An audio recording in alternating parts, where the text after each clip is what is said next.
Sir ನಮಸ್ಕಾರ. ಬನ್ನಿ sir, please. ಬರ ಈ ಕಡೆ ಕೂತ್ಕೊಳ್ಳಿ ಸರ್. ಅಮ್ಮ ಕೂತ್ಕೊಳ್ಳಿ. ಏನು ಸರ್ ಇಷ್ಟು ದೂರ ಬಂದಿದ್ರಿ? ಫೋನ್ ಮಾಡಿದ್ದು ನಾನೇ ಬರ್ತಾ ಇದ್ನಲ್ಲ. ನಿಮ್ಮನ್ನು ನೋಡಿ ಮಾತಾಡ್ಸ್ಕೊಂಡು ಹೋಗೋಣ ಅಂತ ಬಂದೆ. ಏನೂ ತಪ್ಪು ಮಾಡದೆ ಅವ್ರನ್ನ ಅಲ್ಲಿ ಕರ್ಕೊಂಡು ಬಂದು ಕೂರಿಸಿದಿರಲ್ಲ, ಏನು ಸರ್ ಇದು ಅನ್ಯಾಯ?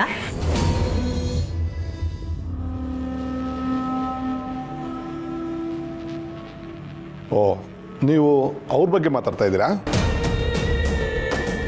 ನೋಡಿ, ಈ ಹುಡುಗನಿಗೆ ಸಿಕ್ಕಾಪಟ್ಟೆ ಹೊಡೆದು ಗಲಾಟೆ ಮಾಡಿದ್ದಾರೆ. ಅದಕ್ಕೆ ಇಲ್ಲಿ ಎನ್ಕ್ವೈರಿ ಮಾಡಬೇಕು ಅಂತ ಕೂರಿಸ್ಕೊಂಡಿದ್ದೀನಿ. ಈ ಹುಡುಗ ನಿಮ್ಮ ಮಗ ಅಂತ ಹೌದಾ ಸರ್? ಹೌದು ಸರ್. ಅಲ್ಲ ಸರ್, ಅವ್ರನ್ನೆಲ್ಲ ಎನ್ಕ್ವೈರಿ ಮಾಡೋದಕ್ಕೆ ಅಂತ ಕರೆಸಿ ಕೂರಿಸಿದಿರಲ್ಲ, ಅದಕ್ಕೂ ಮುಂಚೆ ನಿಮ್ಮ ಮಗ ಏನು ತಪ್ಪು ಮಾಡಿದ್ದಾನೆ ಅಂತ ವಿಚಾರಿಸಿದ್ದೀರಾ?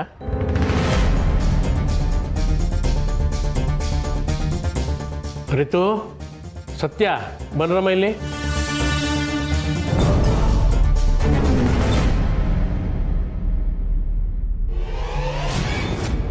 ಇವಳು ರಿತು ಅಂತ ನನ್ನ ತಮ್ಮನ ಮಗಳು. ಹೊಡೆದಿದ್ದಾಳೆ ಅಂತ ಹೇಳಿಬಿಟ್ಟು ಅವಳನ್ನ ಇಲ್ಲಿ ಕರೆಸ್ಕೊಂಡಿದ್ದಾರಲ್ಲ, ಅವಳು ಯಾರು ಗೊತ್ತಾ? ಸತ್ಯ ಅಂತ, ನನ್ನ ಸೊಸೆ.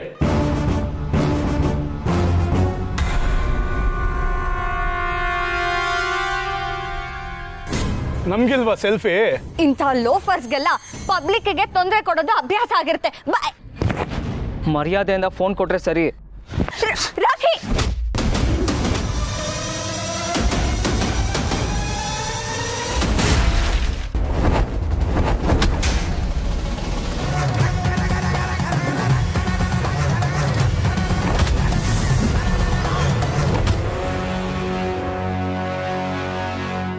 ಇಷ್ಟೇ ಸರ್ ನಡೆದಿದ್ದು.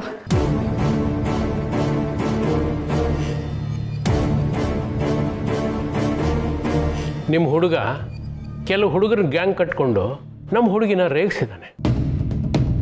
ನಮ್ಮ ಹುಡುಗಿ ಓಡ್ ಹೋಗಿದ್ದಾಳೆ. ಅಷ್ಟಕ್ಕೆ ಬಿಡದೆ ನಿಮ್ಮ ಹುಡುಗ ನಮ್ಮ ಹುಡುಗಿನ ಅಟ್ಟಿಸ್ಕೊಂಡು ಹೋಗಿದ್ದಾನೆ. ಅಕಸ್ಮಾತ್ ನಿಮ್ಮ ಹುಡುಗನಿಂದ ನಮ್ಮ ಹುಡುಗಿಗೆ ಏನಾದರೂ ಹೆಚ್ಚು ಕಮ್ಮಿ ಆಗಿದ್ದರೆ ಆಗ ನೀವೇನು ಸರ್ ಮಾಡ್ತಿದ್ರಿ? ಸರಿಯಾದ ಸಮಯಕ್ಕೆ ನನ್ನ ಸೊಸೆ ಹೋಗಿ ಕಾಪಾಡಿದಾಳೆ. ಇದನ್ನು ತಪ್ಪು ಅಂತೀರಾ? ಹೇಳಿ ಸರ್. ನಿಮ್ಮದು ಜವಾಬ್ದಾರಿಯುತವಾದಂಥ ಕೆಲಸ. ನಿಮ್ಮಂಥವ್ರ ಮಗನೇ ಈ ಥರ ಕೆಲಸ ಮಾಡಿಬಿಟ್ರೆ ಬೇರೆಯವ್ರ ಪಾಡೇನು ಸರ್?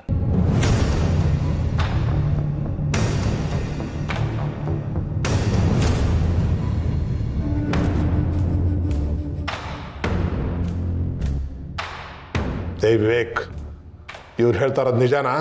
ಡ್ಯಾಡ್, ಅದು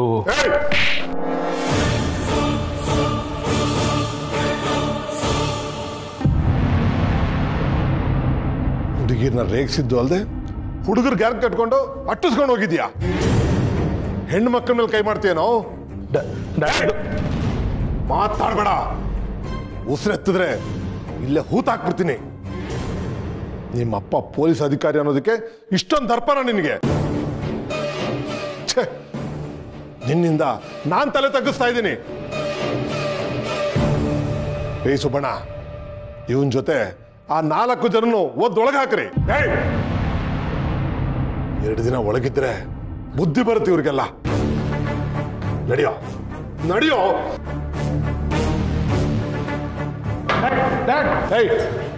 ಒಂದೆರಡು ದಿನ ಇಲ್ಲಿದ್ರೆ ನೀನ್ ಮಾಡಿರೋ ತಪ್ಪಿಗೆ ಬುದ್ಧಿ ಬರುತ್ತೆ. ಇಡಿಯಟ್.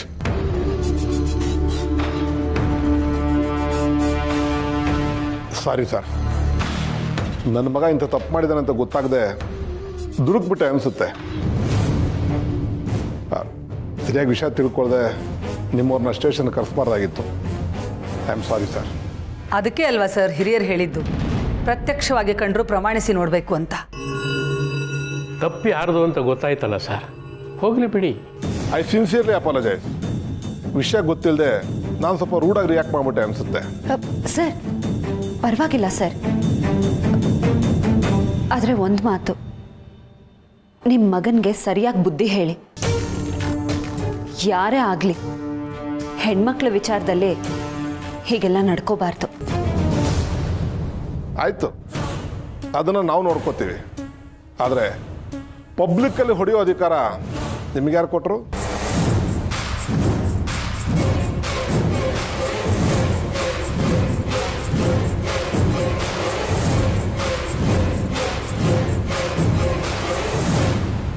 ಎಲ್ಲರೂ ನೋಡ್ಕೊಳ್ಳೋದಕ್ಕೆ ಪೊಲೀಸರು ಅಂತ ನಾವಿದ್ದೀವಿ. ತಪ್ಪಾದಾಗ ನಮ್ಮನ್ನು ಕರಿಬೇಕು. ಕರೆಯೋ ಅಷ್ಟು ಟೈಮ್ ಇದ್ದಿದ್ರೆ ನಾನು ಯಾಕೆ ಸರ್ ಕೈ ಮಾಡ್ತಿದ್ದೆ? ಆದರೆ ಈಗ ಮಾಡಿದಿರಲ್ಲ, ಅದು ಕಾನೂನು ರೀತಿಯಲ್ಲಿ ತಪ್ಪು. ಮತ್ತೊಂದು ಸರಿ ಆ ಥರ ರಿಪೀಟ್ ಆಗದಿರೋ ಥರ ನೋಡ್ಕೊಳ್ಳಿ. ನಿಮ್ಮ ಕೋಪನ ಸ್ವಲ್ಪ ಕಡಿಮೆ ಮಾಡ್ಕೊಳ್ಳಿ. ಅಲ್ಲ ಸರ್. ಸತ್ಯ ಸರ್, ನಮ್ಮ ಸೊಸೆ ಪರವಾಗಿ ನಾನು ನಿಮ್ಮಲ್ಲಿ ಕ್ಷಮಾಪಣೆ ಕೇಳ್ತೀನಿ. ದಯವಿಟ್ಟು ಕ್ಷಮಿಸಿಬಿಡಿ.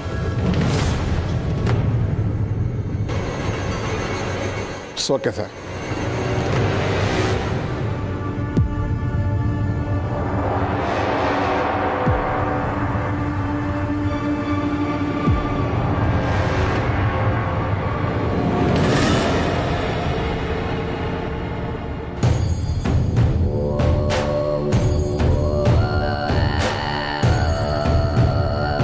ಏನು ಬಾಸ್, ಅವಳದು ಕೈಯಲ್ಲಿ ಒದೆ ತಿಂದಿದ್ದಲ್ದಲ್ಲೇ ನಮ್ಮನ್ನು ಜೈಲಲ್ಲಿ ಕೊಳೆಯಾಗಿ ಮಾಡ್ಬಿಟ್ರಲ್ಲ.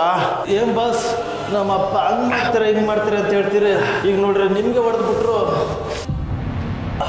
ಇವ್ರನ್ನ ಯಾವತ್ತೂ ನಂಬಾರ್ದು ಕಣ್ರು.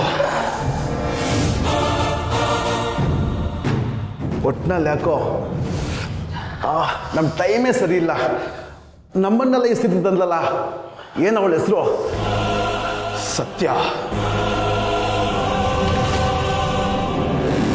ಅವಳನ್ನು ಮಾತ್ರ ಯಾವುದೇ ಕಾರಣಕ್ಕೂ ಸುಮ್ಮನೆ ಬಿಡಲ್ಲ.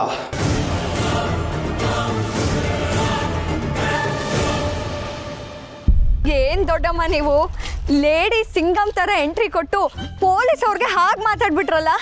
ರಿತು, ನಿಮ್ಮ ದೊಡ್ಡಮ್ಮ ನನ್ನ ಮನೆಯಲ್ಲಿ ನಡಗಿಸಿ ಅಭ್ಯಾಸ ಮಾಡ್ಕೊಂಡ್ರೆ ಅದಕ್ಕೆ ಪೊಲೀಸ್ನರೆಲ್ಲ ಗಡ ಅಂತ ನಡಗಿಸ್ಬಿಟ್ರು. ರೇಗ್ಸಿದ್ ಸಾಯ್ತಾ? ಅಲ್ಲ ರೀ, ನೀವು ನನ್ನ ಜೊತೆ ಇದ್ದದ್ದಕ್ಕೆ ನನಗೆ ಅಷ್ಟೊಂದು ಧೈರ್ಯ ಬರೋದು. ಹೌದಾ? ರಿತು, ನೀನು ನಿಮ್ಮ ಅತ್ತಿಗೆನ ಸ್ವಲ್ಪ ಫಾಲೋ ಮಾಡು. ನೀನು ಲೇಡಿ ಸಿಂಗಮ್ ಥರ ಆಗ್ಬಿಡ್ತೀಯ. ಅಯ್ಯೋ ದೊಡ್ಡಪ್ಪ, ಅದಕ್ಕೆ ನನ್ನ ಜೊತೆ ಇರ್ಬೇಕಾದ್ರೆ ನನ್ಗೆ ಯಾವ ಟ್ರೈನಿಂಗು ಅವಶ್ಯಕತೆ ಇಲ್ಲ. ಮೇಡಮ್, ತಪ್ಪು ಮಾಡಿದ್ದಕ್ಕೆ ಐಆರ್ ಆಫೀಸರ್ ಮಗನ್ನೇ ಹೊಡೆದ್ರಂತ, ಹೌದಾ ಮೇಡಮ್? ಯಾರು ಹುಡುಗ ಅಂತ ಗೊತ್ತಿದ್ದು ಹೊಡೆದ್ರ ಮೇಡಮ್? ಉತ್ತರ ಕೊಡಿ ಮೇಡಮ್, ಯಾರ ಹುಡುಗ? ಹೈಲೈಟ್ ಆಗೋದಕ್ಕೆ ನೀವು ಈ ಥರ ಎಲ್ಲ ಮಾಡಿದ್ರ ಮೇಡಮ್? ಅಷ್ಟಕ್ಕೂ ಆ ಹುಡುಗ ಮಾಡಿ ತಪ್ಪೇನೆ ಅಂತ ಕೇಳ್ಬೋದಾ ಮೇಡಮ್? ಆ ಹುಡುಗ ನಮ್ಮ ಹುಡುಗಿನ ಚುಡಾಯಿಸ್ದ, ಅದಕ್ಕೆ ಹೊಡೆದೆ. ಯಾರ್ ಮಗ ಅಂತ ಗೊತ್ತಿಲ್ಲದೆ ಹೊಡೆದೆ ನಿಜ, ಆದ್ರೆ ಗೊತ್ತಿದ್ರು ಹೊಡಿತಿದ್ದೆ. ಅವನು ಯಾರ್ ಮಗ ಅನ್ನೋದಲ್ಲ ಮುಖ್ಯ, ಅವನು ತಪ್ಪು ಮಾಡಿದ್ದ. ತಪ್ಪು ಯಾರೇ ಮಾಡಿದ್ರು ಬಿಡೋ ಮಾತೇ ಇಲ್ಲ. ಅಲ್ಲ ಮೇಡಮ್, ತಪ್ಪು ಮಾಡಿದ್ರೆ ಶಿಕ್ಷೆ ಕೊಡೋಕೆ ನೀವ್ಯಾರು? ಪೊಲೀಸ್ ಅಂತ ಇದಾರಲ್ವಾ? ಓ ಹೌದಾ? ನಿಮ್ ಪಕ್ಕದಲ್ಲಿ ಏನಾದ್ರೂ ಅನ್ಯಾಯ ನಡೀತಿದ್ರೆ ಅದನ್ನ ನೋಡ್ಕೊಂಡು ಸುಮ್ಮನಿರ್ತೀರಾ ಅಥವಾ ಪೊಲೀಸ್ ಬರೋವರೆಗೂ ಕಾಯ್ತೀರಾ? ಹೇಳಿ, ಅನ್ಯಾಯ ತಡೆಯೋದು ಮುಖ್ಯನೋ ಅಥವಾ ಪೊಲೀಸ್ ಕಾಯೋದು ಮುಖ್ಯನೋ? ತಡೆಯೋದೇ ಮುಖ್ಯ ಮೇಡಮ್. ನಾನು ಅದನ್ನೇ ಮೇಡಮ್ ಮಾಡಿದ್ದು. ಮೇಡಮ್, ನಿಮ್ಗೊಂದು ವಿಷಯ ಗೊತ್ತಾ? ಪ್ರತಿ ಮನೇಲೂ ಹೆಣ್ಮಕ್ಳು ಹುಟ್ಟಿದ ತಕ್ಷಣ ಅವಳನ್ನ ಒಂದು ಹೊರೆ ಅನ್ನೋ ತರಾನೇ ನೋಡ್ತಾರೆ. ಯಾಕೆ ಗೊತ್ತಾ? ಅವಳನ್ನ ಕಾಪಾಡೋ ಹೊಣೆ ಎಲ್ರ ಮೇಲೂ ಬೀಳುತ್ತಲ್ಲ, ಅದಕ್ಕೆ. ಮೇಡಮ್, ಈಗಿನ ಕಾಲದಲ್ಲಿ ಹೆಣ್ಣು ಅಂದ್ರೆ ಮೈಯೆಲ್ಲ ಕಣ್ಣಾಗಿದ್ರು ಸಾಲದು. ಬೀದಿಲ್ ಹೋಗೋ ಹುಡುಗರಿಂದ ಹಿಡಿದು ಹಣ್ಣು ಮುತ್ಕರ್ವರೆಗೂ ಅವಳನ್ನ ನೋಡೋ ದೃಷ್ಟಿನೇ ಬೇರೆ ಆಗ್ಬಿಟ್ಟಿದೆ. ದ್ವಾಪರದಲ್ಲಿ ದ್ರೌಪದಿ ಮೇಲೆ ದುರ್ಯೋಧನ ಕಣ್ಣು ಹಾಕಿದಕ್ಕೆ ಕುರುಕ್ಷೇತ್ರನೇ ನಡೆದೋಯ್ತು. ತ್ರೇತಾಯುಗದಲ್ಲಿ ಸೀತೆ ಮೇಲೆ ರಾವಣ ಕಣ್ಣು ಹಾಕಿದಕ್ಕೆ ಲಂಕೆನೆ ಸುಟ್ಟೋಯ್ತು. ಎಷ್ಟೆಲ್ಲ ಓದ್ಕೊಂಡಿದ್ರು, ಎಷ್ಟೆಲ್ಲ ತಿಳ್ಕೊಂಡಿದ್ರು, ನಮ್ ಜನಗಳಿಗೆ ಬುದ್ಧಿ ಬಂದಿಲ್ಲ ಮೇಡಮ್. ಇವತ್ತಿಗೂ ಹೆಣ್ಣು ಅಂದ್ರೆ ಸಾಕು, ಏನಾದ್ರೂ ಒಂದು ಅವಕಾಶ ಸಿಗುತ್ತಾ ಅಂತ ಕಾಯ್ತಿರ್ತಾರೆ. ನಾವ್ ಹೆಣ್ಮಕ್ಳು ದೇವ್ರೇ ಕಾಪಾಡಪ್ಪ ಅಂತ ಪ್ರತಿ ಹಂತದಲ್ಲೂ ಕೇಳ್ಕೊತಾ ಇರ್ತೀವಿ. ದೇವ್ರ ಎದ್ದು ಬರ್ತಾನೆ ಅಂತ ಈಗಿನ ಕಾಲದಲ್ಲಿ ತಪಸ್ಸಿ ಕೂರೋದಕ್ಕಾಗಲ್ಲ ಅಲ್ವಾ ಮೇಡಮ್? ಕೂತ್ಕೊಳ್ಳಬಾರ್ದು. ಯಾಕೆ ಅಂದ್ರೆ ಆ ಆದಿಶಕ್ತಿ ಹೇಗೆ ದುಷ್ಟರನ್ನ ಸಂಹಾರ ಮಾಡಿದ್ಲೋ ಹಾಗೆ ಪ್ರತಿ ಹೆಣ್ಣು ರಾಕ್ಷಸರನ್ನ ಸಂಹಾರ ಮಾಡ್ಲೇಬೇಕು. ಅದಕ್ಕೆ ಬೇಕಾಗಿರೋ ಶಕ್ತಿನ ದೇವ್ರೇ ರಟ್ಟೆಲ್ ತುಂಬ್ತಾನೆ. ಎಲ್ಲಿ ಹೆಣ್ಣಿಗೆ ಬೆಲೆ ಇರಲ್ವೋ ಅಲ್ಲಿ ದೇವ್ರಿರಲ್ಲ. ಈ ಭೂಮಿಲಿ ದೇವ್ರಿರ್ಬೇಕು ಅನ್ನೋದಾದ್ರೆ ಅಲ್ಲಿ ಹೆಣ್ಣಿಗೆ ಸಲ್ಬೇಕಾದ ಗೌರವ ಸಿಗಲೇಬೇಕು.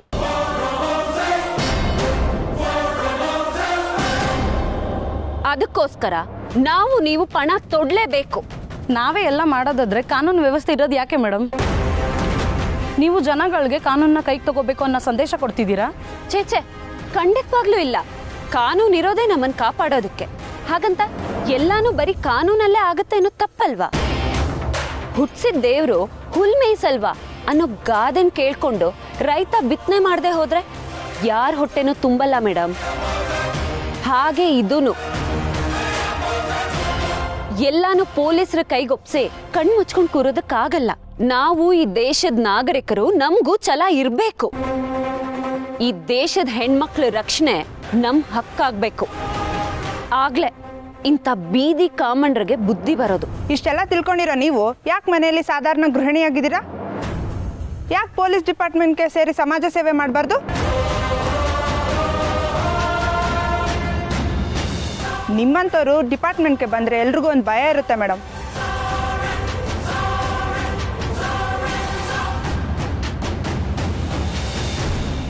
ಹೇಳಿ ಮೇಡಮ್, ಯಾಕೆ ಸುಮ್ಮನಾಗ್ಬಿಟ್ರಿ?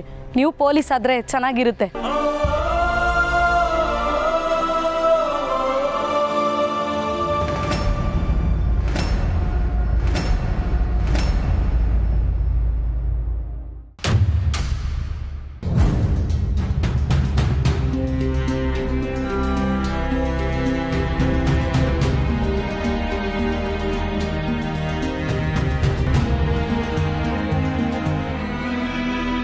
ಅಲ್ಲ, ಒಬ್ಬೊಬ್ಬರೇ ಮನೆಯಿಂದ ಹೋಗ್ಬಿಟ್ಟಿದ್ದಾರೆ. ಎಲ್ಲಿ ಹೋಗಿದ್ದಾರೆ ಅಂತಲೂ ಗೊತ್ತಾಗ್ತಿಲ್ಲ. ಅಕ್ಕ ಭಾವನ ಹೋಗಿ ಎಷ್ಟೊತ್ತಾಯ್ತು? ಒಂದು ಫೋನ್ ಆದರೂ ಮಾಡಬಾರ್ದಾ?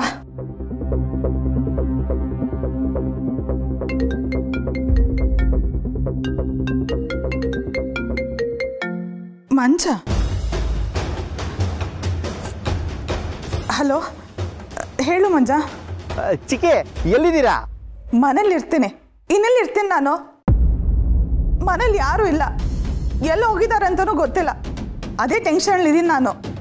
ಅಯ್ಯೋ ಚಿಕ್ಕಿ, ನಿಮ್ಮ ಟೆನ್ಷನ್ಗೆಲ್ಲ ಈಗಲೇ ಪರಿಹಾರ ಸಿಗುತ್ತೆ. ಟಿವಿ ಹಾಕಿ, ನ್ಯೂಸ್ ಚಾನಲ್ ಹಾಕಿ. ಅಂಥದ್ದೇನಾಯ್ತು? ಗಾಬರಿ ಪಡೋ ಅಂಥದ್ದು ಏನೂ ಇಲ್ಲ. ನೋಡಿದ್ರೆ ನೀವು ಖುಷಿ ಪಡ್ತೀರಾ. ಮೊದಲು ಟಿವಿ ಹಾಕಿ.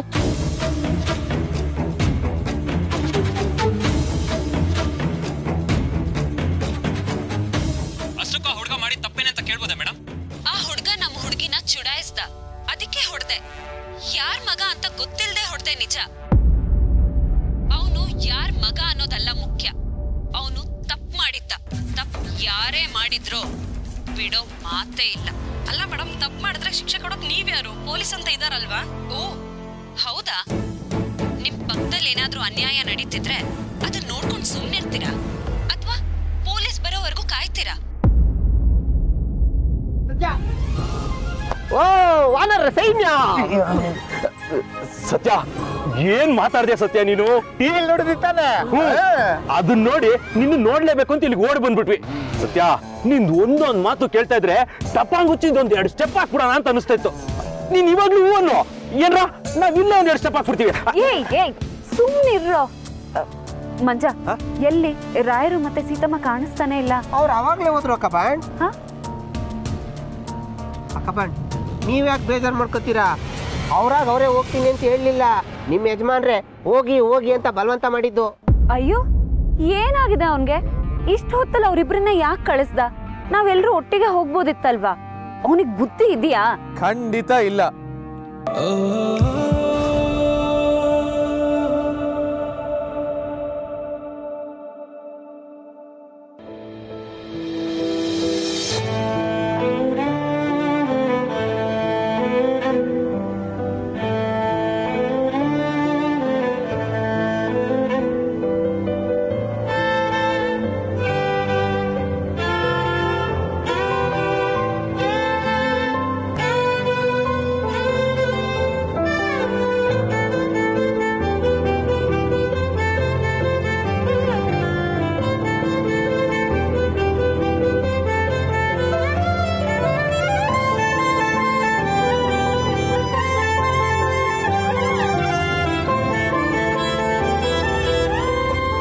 ಖಂಡಿತವಾಗ್ಲೂ ಇಲ್ಲ. ಯಾಕಂದ್ರೆ ಇವತ್ತು Valentine's day.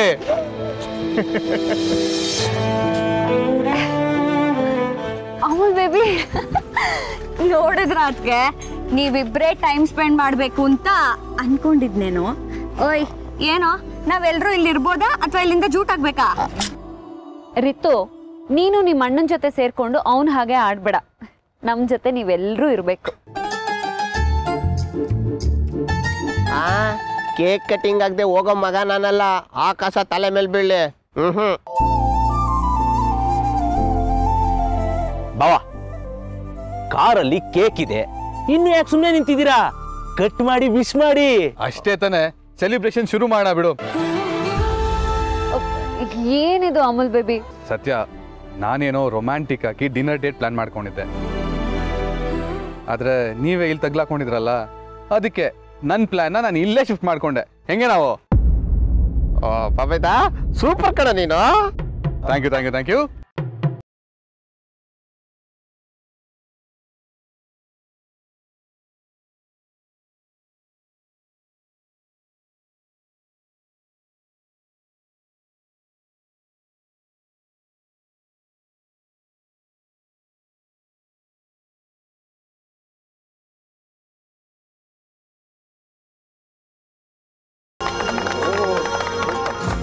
Happy valentine's day ಹೆಂಡತಿ. I love you. Thank you Amul baby. ಇದೊಳ್ಳೆ ಚೆನ್ನಾಗಿದೆಯಲ್ಲ. ನಮ್ಮ ಹುಡುಗ ಮಾತ್ರ ಬಾಯ್ ಬಿಟ್ಟು ಎಲ್ಲ ಹೇಳ್ಬೇಕಾ? ನೀವು ಮಾತ್ರ ಥ್ಯಾಂಕ್ಸ್ ಹೇಳಿ ಎಲ್ಲ ಮುಗಿಸ್ತಾ ಇದ್ದೀರಾ? ಹಾ ಸತ್ಯ, ನೀನ್ ಮಾಡ್ತಾ ಇರೋದು ಭಾರಿ ಮೋಸ. ಹುಡುಗಿಯಾಗಿ ನೀನು ವಿಶ್ ಮಾಡ್ಬೇಕು, ಭಾವಂಗೂ ನಿನ್ ಕಡೆಯಿಂದ ವಿಶ್ ಮಾಡಿಸ್ಕೊಬೇಕು ಅಂತ ಆಸೆ ಇರಲ್ವಾ?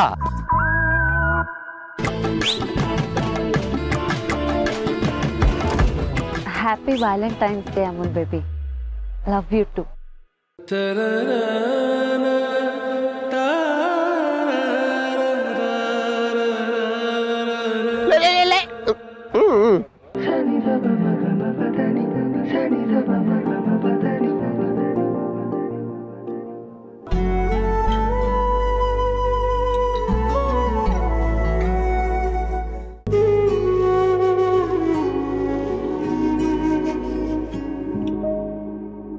ಸತ್ಯ, ಯಾರೋ ಯಾರನ್ನೋ ಮಿಸ್ ಮಾಡ್ಕೋತಾರ ತರ ಇದೆ.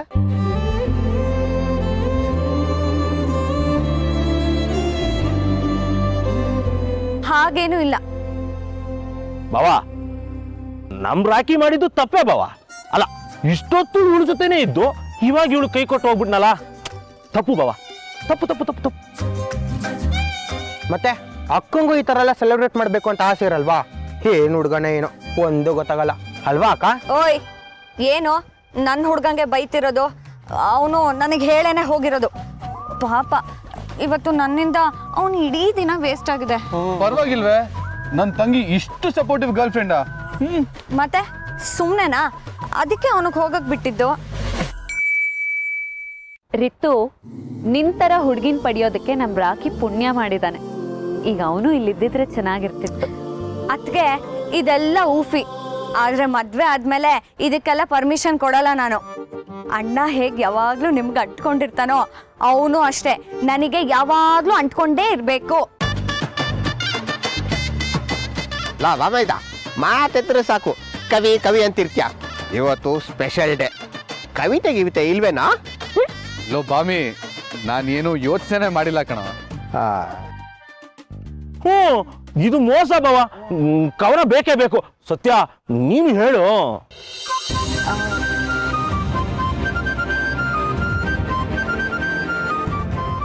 ಬಯಸಿದೆ ನಾನು ನಿನ್ನನ್ನು, ಬದಲಾಯಿಸಿದೆ ನೀ ನನ್ನನ್ನು.